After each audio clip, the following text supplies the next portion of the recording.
Welcome to Shield of the Republic, a podcast sponsored by the Bulwark and the Miller Center of Public Affairs at the University of Virginia, and dedicated to the proposition articulated by Walter Lippmann during World War II that a strong and balanced foreign policy is the indispensable shield of our democratic republic. I'm Eric Edelman, a counselor at the Center for Strategic and Budgetary Assessments, a non-resident fellow at the Miller Center, and a Bulwark contributor. And I'm joined by my partner, Eliot Cohen, the Robert E. Osgood Professor of Strategy at the Johns Hopkins University School of Advanced International Studies and the Arleigh Burke Chair, Strategy at the Center for Strategic and International Studies. Eliot, good to see you this morning. Good to see you. I'm actually calling in from beautiful Basin Harbor, Vermont, where I'm working. I'm running a workshop here on the shores of Lake Champlain, not that far from where that great and good man, Benedict Arnold, led America's first fleet in the Battle of Valcour Island on October 11, 1776. But we will go into that some other time. I think it's more I refuse to rise to the bait of your, inveterate defenses of Benedict Arnold. We'll have to come back to that. A much maligned and misunderstood figure. I know. At some point and also traitor to his country. Okay, fine. But, everybody's got a few flaws. And I'm glad to welcome our guest back to Shield of the Republic, Kori Schake, who's the director of the Foreign and Defense Policy Program at the American Enterprise Institute, and part of a very select fraternity and sorority of those of us who have served respectively in the Department of Defense, State, and the National Security Council. She was a NATO desk officer on the Joint Staff and a special advisor in the Office of the Secretary of Defense. She was Deputy Director of Policy Planning in the State Department, as well as a NSC staffer and colleague of mine in the White House in the Bush 43 administration. Kori, welcome back to Shield of the Republic. It is such a joy to be in your intellectual company, my friends. Well, it's great to have you with her. Eric, you didn't mention that she's just a longstanding friend of ours, on top of all that. I thought that went without saying. But anyway, Kori, you are just back from a recent visit to Ukraine. We're kind of on the cusp of the long-awaited, much anticipated Ukrainian counteroffensive. You've also written in the last couple of weeks a terrific piece in the Atlantic about the Biden administration's management of the escalation dynamics in Ukraine. And Eliot actually just published this morning a piece in the Atlantic on the Biden administration's deficient rhetoric on Ukraine. So tell us about your visit and tell us about your view of how the Biden folks have managed the escalation challenges here. Yeah, so I was in Ukraine for the better part of a week with Renewed Democracy, Gary Kasparov's outfit, which is funding an enormous amount of humanitarian, Ukraine-built, run humanitarian operations in Ukraine since the war started. I was really struck at a couple of things. First, both the defense and foreign ministers emphasizing that escalation is the language of excuse. And that's what my Atlantic piece is anchored to, this notion that the Biden administration is more concerned about escalation than anybody else. And it seems to me the most important demonstration of that is the data demonstrating the case, is that Britain, Norway, Poland, the Netherlands, and Denmark have all volunteered either airplanes or training for F-16s to be provided to Ukraine. That is, they're more likely to be retaliated against than the United States is. And yet the Biden administration is the one most nervous about it. And they are right to be nervous about it. They are making bad policy choices about that nervousness. And I would suggest there are two. The first is the hand-wringing, we don't want World War III, because that's terrible deterrence. It encourages nuclear blackmail. It encourages Russian irresponsibility.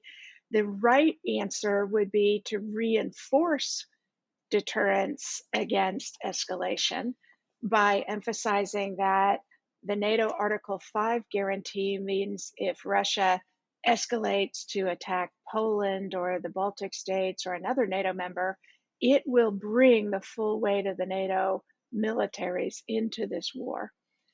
And for vertical escalation, namely the risk of Russia using a nuclear weapon, I think the right way to reinforce deterrence is to emphasize that our intelligence has been pretty good so far.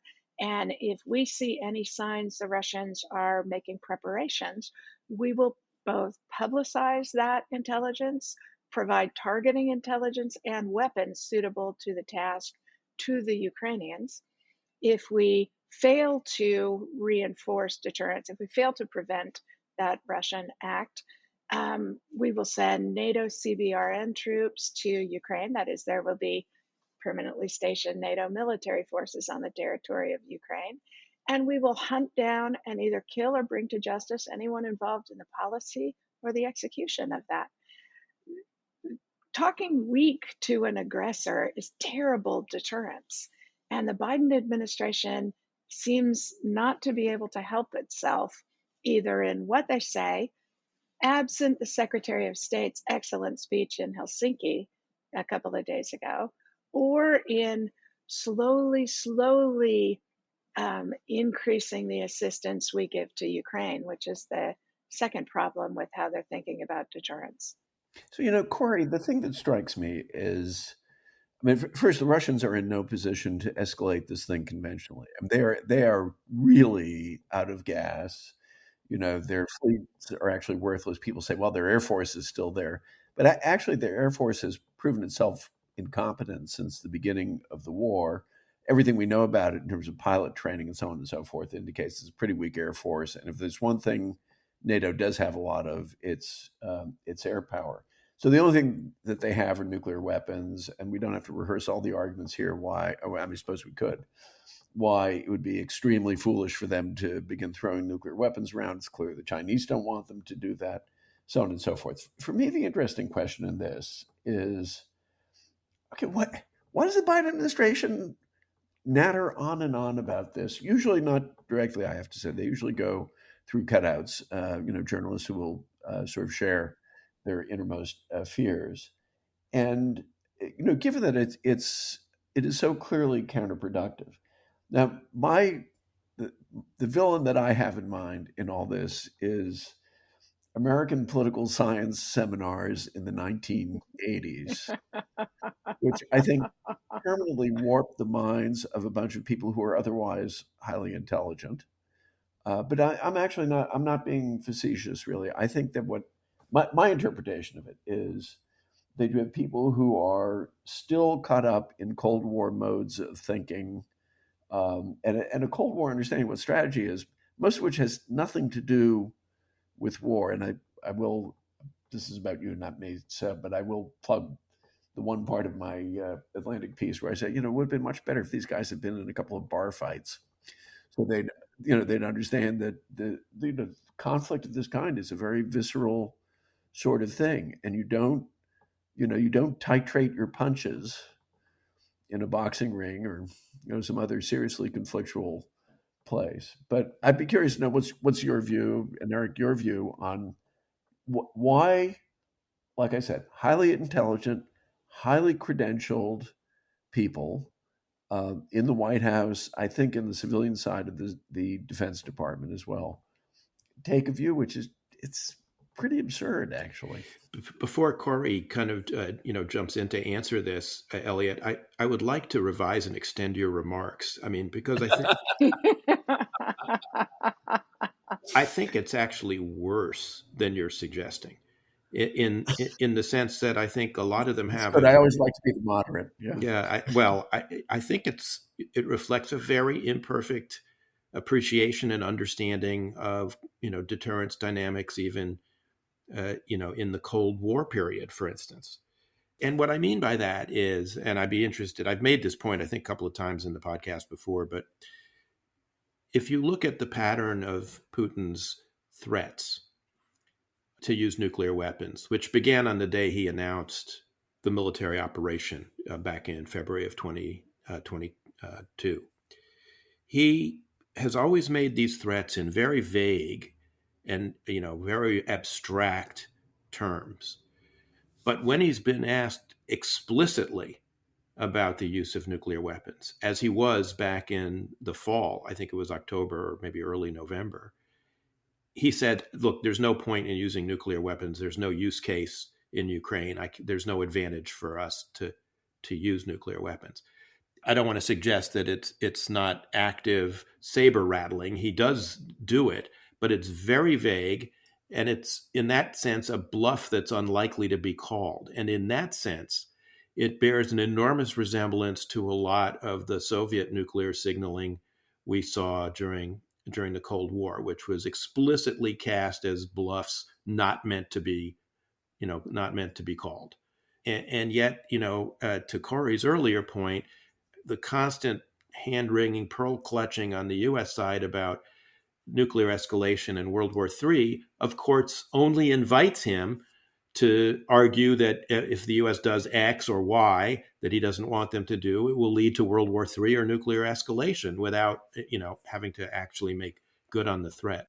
It also encourages countries like Iran that having nuclear weapons prevents the United States from being involved in whatever terror or mischief they want to dream up.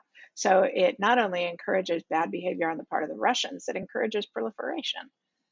So two other things. I actually do see one use case for Russia crossing the nuclear threshold. And it's the reason I feel such urgency for us to reinforce deterrence. Because the one I agree, and everybody in Kiev made the case, every government official made the case that there's not a sensible battlefield use for nuclear weapons by Russia. And I agree with that, but I can think of a strategic use, which is as the Russian army is defeated and driven out of Ukrainians' internationally recognized territory, that they launch a nuclear strike on Kyiv in order to say they achieved the regime change they came to Ukraine to effect, and therefore can take their army home. And that's why I think it's really important and time urgent for us to stop acting like we're the weak ones who need to be concerned in this equation. One other thing I would add, it turns out Mike Tyson has provided not just one, but two of the most important reflections on modern warfare. The first, quoted in the introduction to Laurie Friedman's magisterial history of strategy, is Mike Tyson saying everybody's got a plan until they get punched in the face. And I saw in my Twitter timeline somebody quoting Mike Tyson saying the problem with social media is people think they can say stuff without getting punched in the face. Again, that goes to Putin and these nuclear threats, right? He clearly doesn't think he's going to get punched in the face. And that's the problem. But you, if I may, I'd like to drag you back to my question. And but I was doing such a good job avoiding it. Yeah, you were. Seriously, what is the pathology here? Because we are not dealing with stupid people. We're not dealing with people who are in any way isolationists, right? It's not like they don't think that we should be engaged. They believe that we should be engaged. So why? So I think there's a clear consistency by President Biden and the people most closely shaping his attitudes, by whom I mean to say Jake Sullivan and maybe Colin Kahl, that the Ukraine war isn't worth the risk of direct American involvement, just as Afghanistan was not worth it and Iraq is not worth it. What I think I see the administration doing that worries me is they want to make grandiose political statements. The US will send troops to defend Taiwan. our assistance to Ukraine, we'll do whatever it takes for however long it takes. And then they are banking on people not doing the follow-up, right? Not saying, if anything it takes, as long as it takes, why not F-16s? Or why are you not preparing the American public for the risks of a direct war with China over Taiwan? And why aren't you paying for a military that has a wide margin of error of success in that? So I think they want the political benefits of looking like statesmen, but they don't want to do the work that it takes to get the congressional votes, that it takes to get the public support, the money that it takes to achieve it, and the risks that you run in order to genuinely be the leader of the free world. But I think it does, and then I promise I'll leave you alone after this on this subject. I also, though, do think that it goes to an understanding of strategy as a form of shadow boxing, where it's not just that they're poor on implementation, which at some level they have been, although everybody is. It doesn't really figure in the way that they think about strategy at all. It is mainly, they're just bad at thinking about the use of force. Maybe, I guess that's the simplest way of putting it. I don't know. Someone wrote a book about that a couple of years ago, Eliot. I can't think of who it was. Who was it? Do you think they're getting any better, either of you? Our listeners can't. I'm sorry, I'm shaking my head. No, I think it's ideology for them. It's an article of faith. There's also, I think, a very strong insularity in this group, which Kori was identifying some of the people. I mean, it's very striking to me that this national security team is made up of people, all of whom, as you said, Eliot, are, they're all extremely smart. I think they're all patriots. They want to do what's best for the country, but they all lack sort of independent stature of their own. They all literally come from a pod, if you will, of people who have been staffers for Joe Biden, almost their entire, professional careers or adult lives.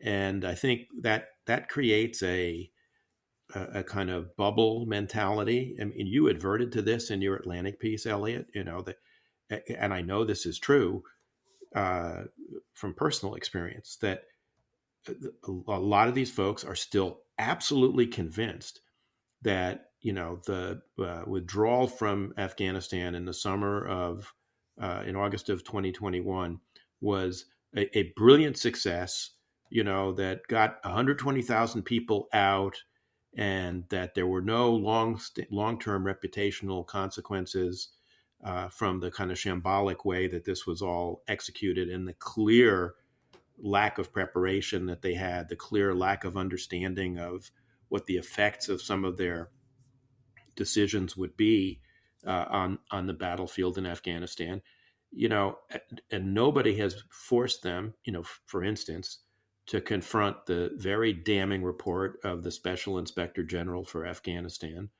John Sopko, who had a brilliant piece on, why it was that cutting out all the support mechanisms we provided to the Afghan army guaranteed the result that we got.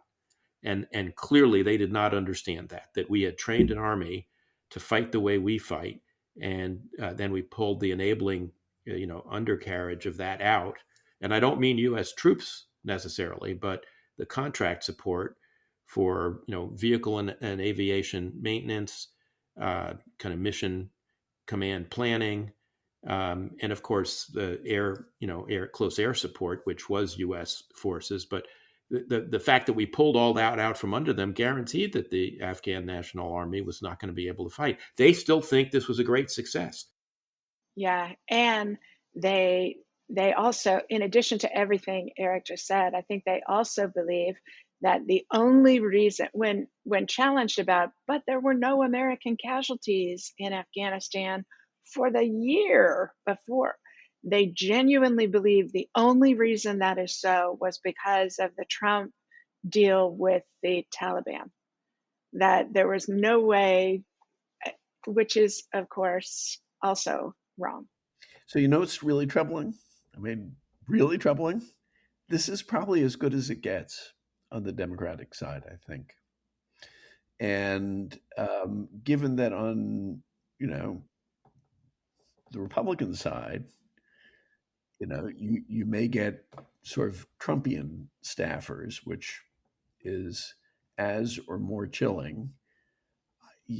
I kind of worry about the ability of our foreign and national security establishment to execute sensible strategies. Not that it won't that people won't have reasonable ideas, but you know, as I think the three of us know very well, in part from personal experience, you know, you really any president depends on a cadre of, you know, for any given decision, a dozen, 20 top-notch people at mid and sort of mid-senior levels in the bureaucracy to pull together options and then to execute them.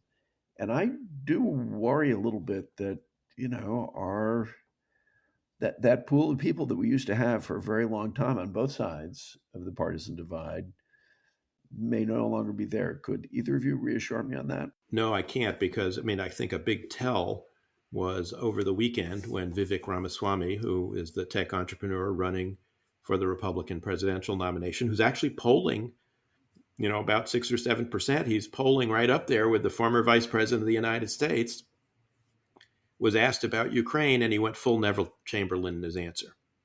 You know, so I don't know, Kori, reassure me.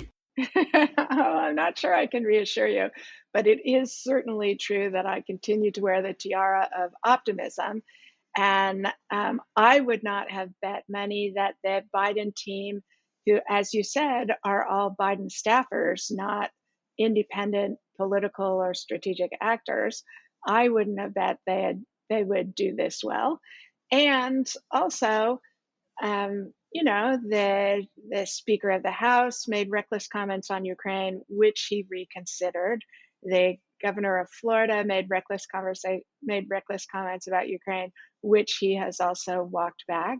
I think there's no substitute for winning the public argument and that driving things. Also, these kids these days are fine, right? You guys are both teaching incredibly sparkly young people. Eliot, you even have some in your own family who would do incredibly well on this. So I don't think we should underestimate the ability to get this right, or at least righter than we have it. All right, you've cheered us up. Can we move on to civil military relations? Yes, exactly. That's where I was going to go. So we have a new nominee for chairman of the Joint Chiefs of Staff, Kori, and you are one of the leading experts, along with my co-host, on civil military relations in the country. What do you make of General Q. Brown's nomination to be the next chairman of the Joint Chiefs of Staff? What does it say, by the way, about the other serious candidate, Dave Berger, the outgoing commandant of the Marine Corps? And what can we say about his replacement in this whole kind of minuet of changing senior command positions? Well, first of all, I think General Brown's a terrific choice. And the good news about the American military leadership is that there were a bunch of good potential choices. I mean, I think General Nakasone, the head of Cybercom and NSA, would have been an excellent choice. He is not only operationally incredibly serious, but is creative on the frontiers of the way war is changing and running a civil and military organization with finesse and without putting his foot in the kind of wolf traps that General Milley could never resist thumping his big hoofs down into. General Brown, I think, is also operationally incredibly serious, has been a terrific leader of the United States Air Force, and I think is a lot more sensitive than General Milley had been to the fact that the American public wants a military good at what the military does. And to the extent the military elects to become involved in political disputes in the United States. You know, the polling on this is quite clear that the public love it when they do it and disrespect the military for doing it. So we have been at a point where the American public begins to think about our military the way they think about the Supreme Court, namely when they agree with my political positions, they're true American patriots and impartial. And when they disagree, they're shameless politicians.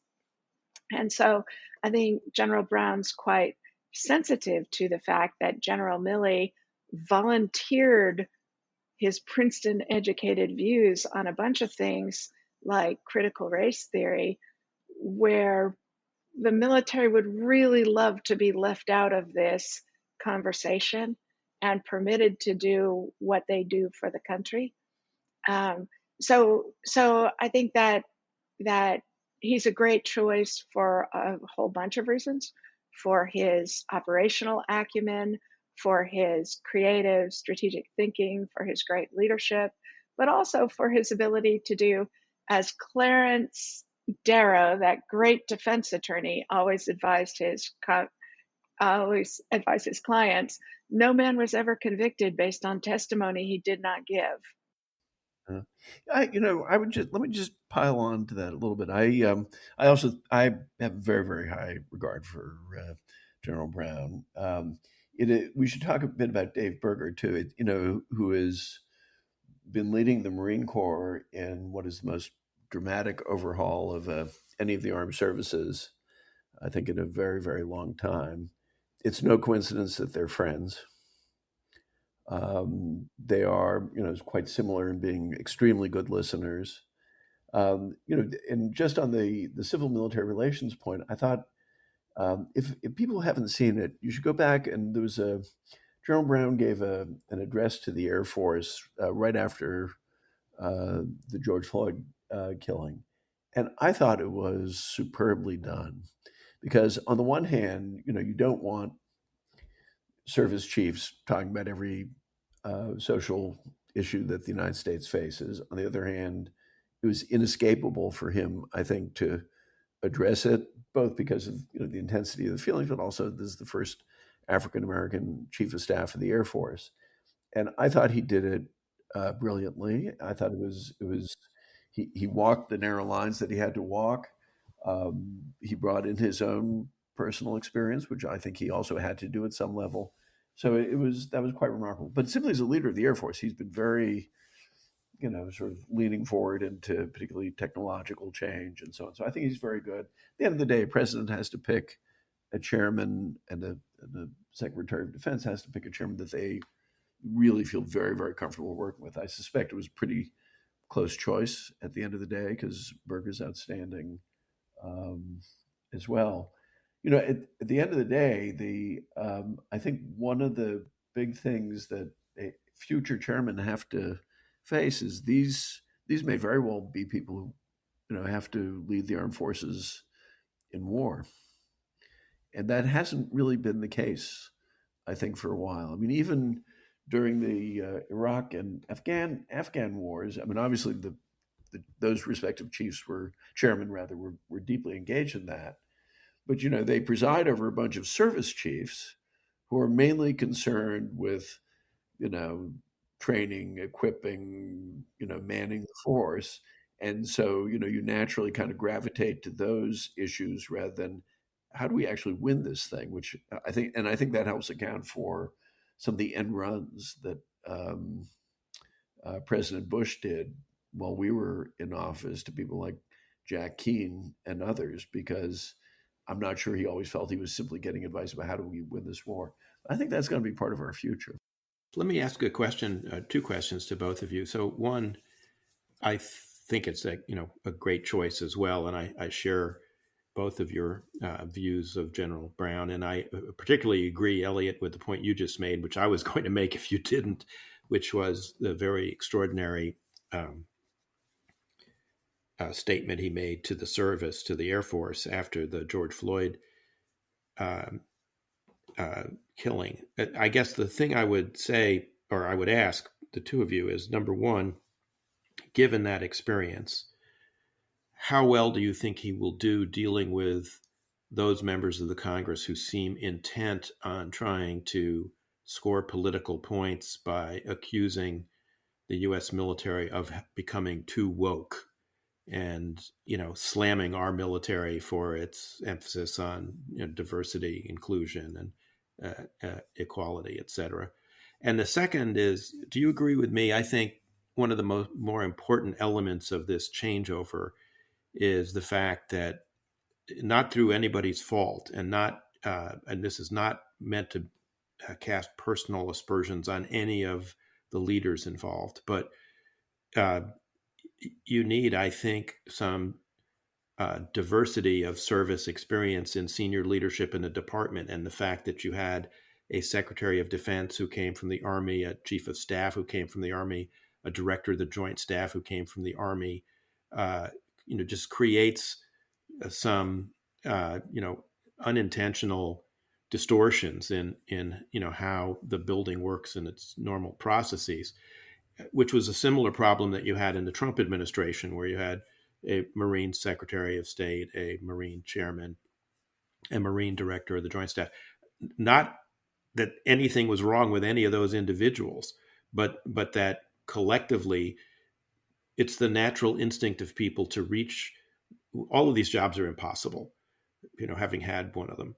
And everybody reaches out to people in their circle of trust and of experience to help them manage these jobs. And if you have spent 30 or 40 years in one of the uniformed services, the people who you're likely to be calling on are those from your own service rather than necessarily others, even if you've had joint tours of one sort or another.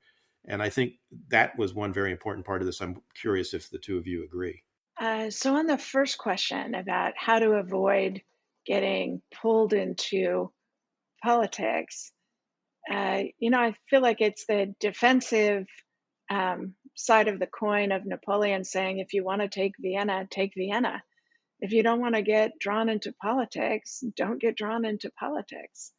Seems to me that the answer the military should be giving, which, again, I wish General Milley hadn't opened everybody up to having to have an opinion on this, but I think the answer the military should be giving to all this nonsense from Congress about wokeness in the military is Congress establishes by law who we admit to the military. It's our job to create cohesive fighting units out of it.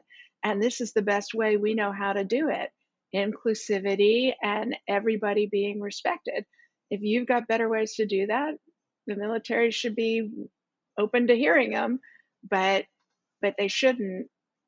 The second thing is, General Milley actually, after the testimony where he volunteered views on CRT, had to give testimony and was subjected to genuinely disgraceful behavior by a number of Republican members of the House, calling him a traitor and other completely outrageous assertions. And General Milley did exactly the right thing, which was he sat there, dignified, and said nothing. And the members of Congress doing that looked like idiots. And I would be willing to bet respect for the military went up. As to whether the military military leadership can and should be smart enough to stay out of that, I just offer the evidence provided by Elmo Zumwalt, who was the chief of the Navy during the Vietnam War. And he promoted the first female admiral in the Navy. And when he put her epaulets on her shoulder, he leaned forward and kissed her on the cheek. And he writes in his memoir that he got more outraged correspondence about that than anything else he did as the chief of naval operations. And his response to it was, "You have no idea how many cheeks I had to kiss to become the chief of naval operations." And this was the first time it was a pleasure.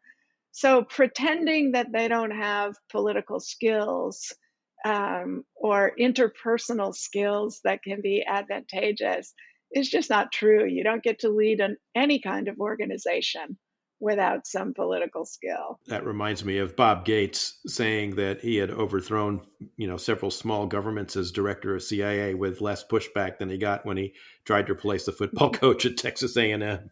Yeah, I agree with Kori. I think first he has more discretion than Milley. He'll know when to just, as you say, be silent and dignified. I also think, most of the people who rant and rave about this are cowards, and to be the optics of browbeating an African American who is a fighter pilot with combat time and all that will make them look very, very bad. And I think some of them will, not all of them, because some of them are genuinely idiots and borderline or not borderline racist. But I think most of them will shy away from that. They know that it really won't look all that good if you begin badgering the chairman. That said, he'll end up getting some of that. No question about that. I completely agree with you, Eric, by the way, on the importance of having a diverse team at the top. And I'm quite sure that CQ will be very sensitive to that. And I think he'll also, be shrewd in his handling of the OSD staff and OSD civilians, which is also important. As you know better than the rest of us, there's an intrinsic imbalance of resources between the joint staff and the policy staff. And different people handle that different ways. You handled it brilliantly, I have to say, although I do remember certain eruptions of frustration, usually occurring around like 4:30 in the afternoon most days, when my secure video teleconference terminal would light up. And yeah, let's not go there. Yes, I Okay, know exactly what you're talking about, but yes,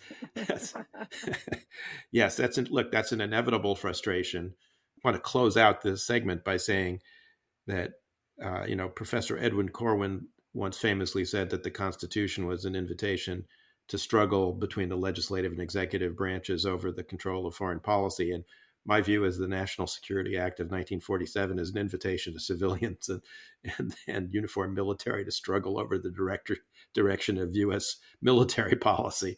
So I bear the scars proudly. so before we drop this, I did want to just say a little bit about Dave Berger and this Force Design 2030. They actually have a website. You can see the basic briefing that they give on it. And then there's an annual update that they've been doing, which is quite informative.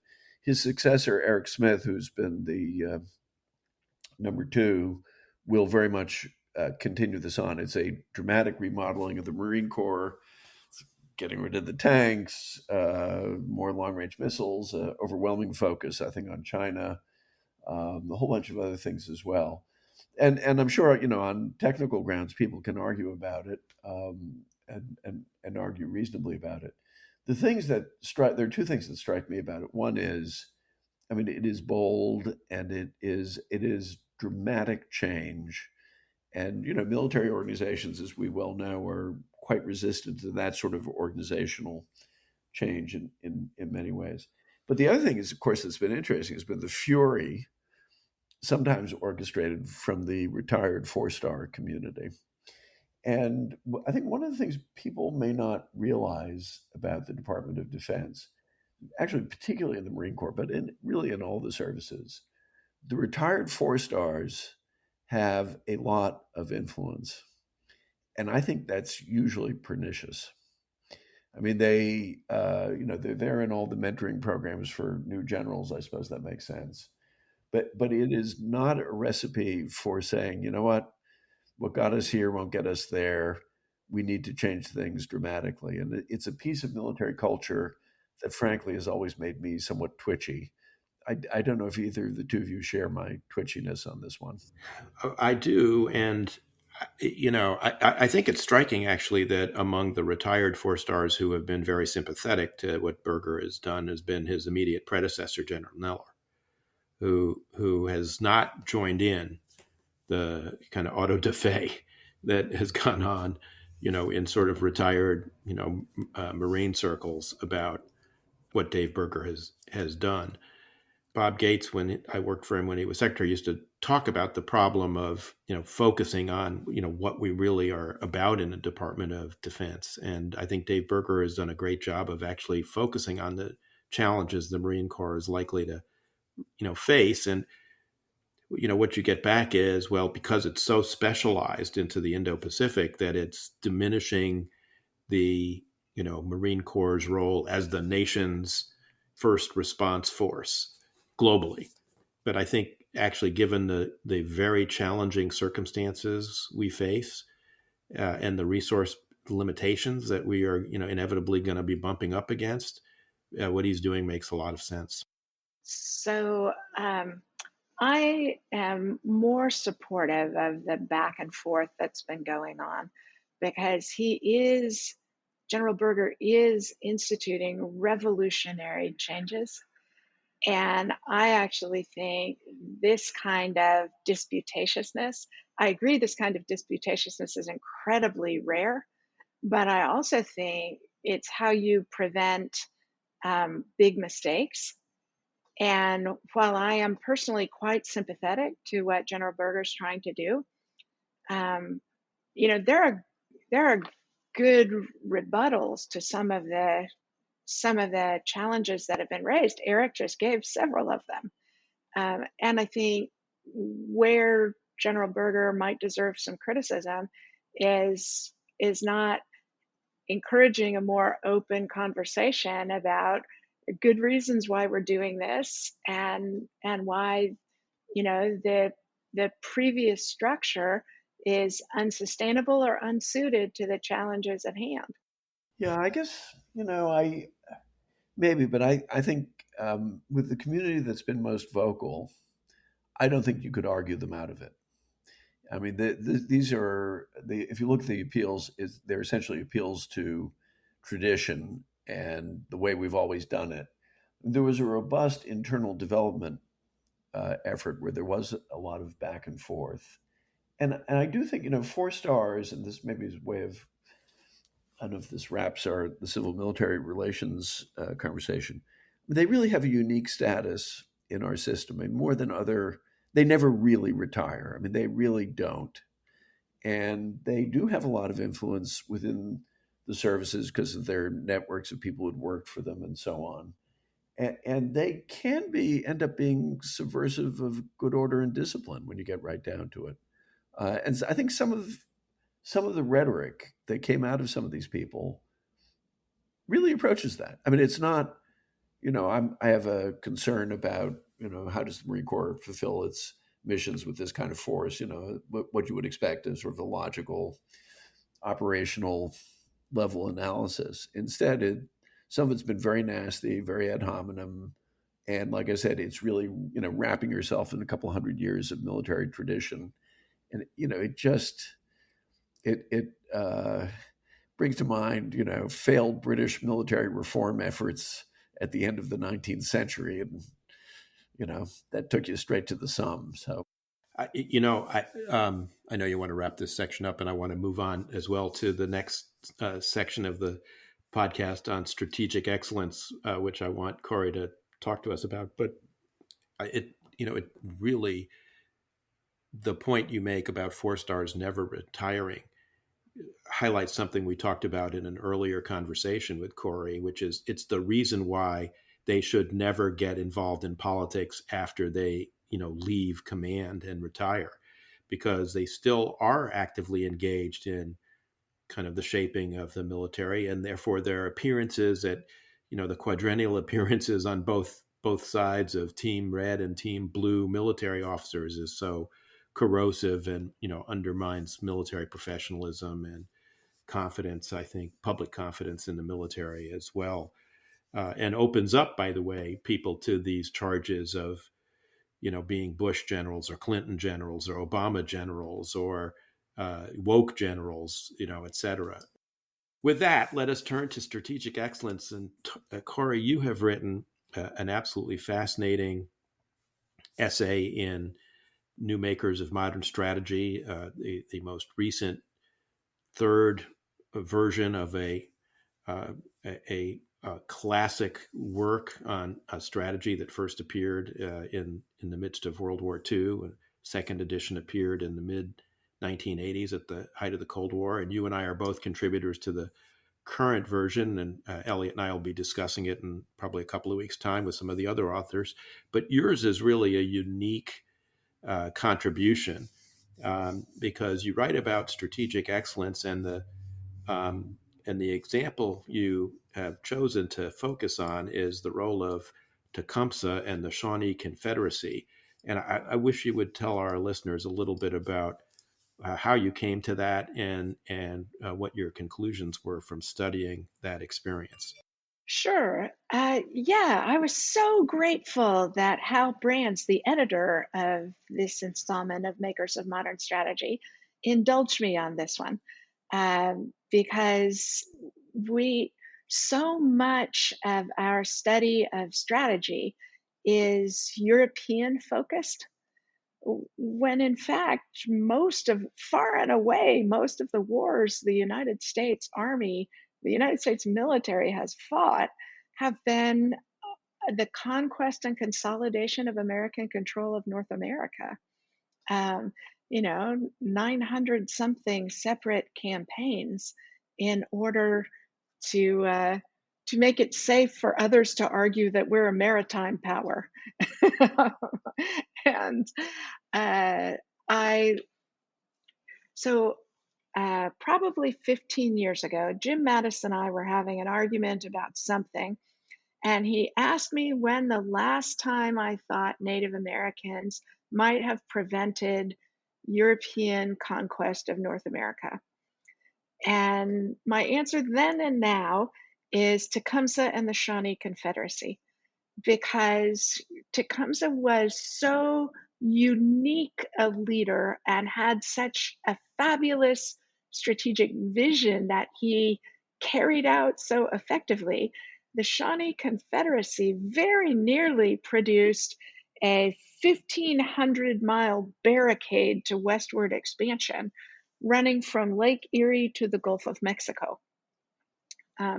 It had a domestic political line of operations, an economic line of operations, a military line of operations, a foreign policy line of operations, a religious line of operations, and they all worked together to reinforce each other. So, for example, where leaders of other tribes wouldn't agree to join the Confederacy, Tecumseh would undercut their legitimacy as leaders by calling into question treaties that they had signed with the United States government. He had an extraordinarily adroit political sensibility. For example, William Henry Harrison, the governor of the Northwest Territory, what is now Indiana and several other states, would get together all of the tribal leaders in the region, and Tecumseh would use it as recruiting opportunities. And he would talk at great length, for example, about how untrustworthy the American government was, because these people are Christians and yet they crucify their God. What makes you think they can be trustworthy? He was just an extraordinary leader and pulls together the only serious challenge to the ability of the United States to continue to control the Mississippi as a major artery of both transportation and economic development, to exploit not just the farmland, but the resources, silver, gold, everything else of westward expansion. Had they succeeded, it would have reshaped the evolution of American history. And so I think it's a wonderful story with a very sad conclusion, which is that even the most elegant strategy, well executed, can be overwhelmed by resourcing. And the resources that the United States government has at its disposal for the destruction of the Shawnee Confederacy and every other Native American tribe is the sheer number of settlers willing to move into Indian country and run those risks. What you see with westward expansion is very often the American military taking the side of Native American tribes in the argument and getting dragged into the defense of settlers who move in violation of the American government's commitments into Indian territory. So I have to say, first, I agree with Eric. It's not only is it a fascinating tale, but you tell it in a wonderful way, and Thank you. it's really a wonderful piece. Two thoughts. One is, I've always found it fascinating that we fight these horrible, bloody, sometimes genocidal wars with the American Indians or Native Americans, and yet so much of their prestige as fighters remains with us. What's the most effective attack helicopter in the world? It's the Apache. What's William Sherman's middle name? Tecumseh. Tecumseh. Actually, it was one of the first monitors, I think, in the Union Navy was the Tecumseh. And you can go on and on. What's the helicopter that they flew in Vietnam? The Iroquois, otherwise known as the Huey. So there's that part of our military heritage in a very peculiarly American way. We were going to replace the Apache with the Comanche. Comanche, yeah. The Comanches, by the way, were really bad news. I mean, that's a separate story. I guess on the substance of it, I guess for me, although I completely agree with everything you say, and it's a period that I've actually spent a bit of time on my own. For me, I think one of the critical decisions is the British decision not to continue to support them, because at the end of the day, the Indians can't manufacture firearms. They can't even manufacture gunpowder. They are. That's not to say they don't have settled lives, as people I think by now know. Tribes like the Cherokees actually are very settled, very productive farmers. Cherokees were even slave owners, even. But at the end of the day, they have no industrial base whatsoever. So they're completely dependent, above all, for firearms on external sources, either through trade or its supply from the British. And for me, I think there's, that was the critical weakness in the strategy. They could only sustain this for as long as the British were willing to pour in resources. And once the British become convinced that they can't, successfully project power into the American heartland, they abandoned them.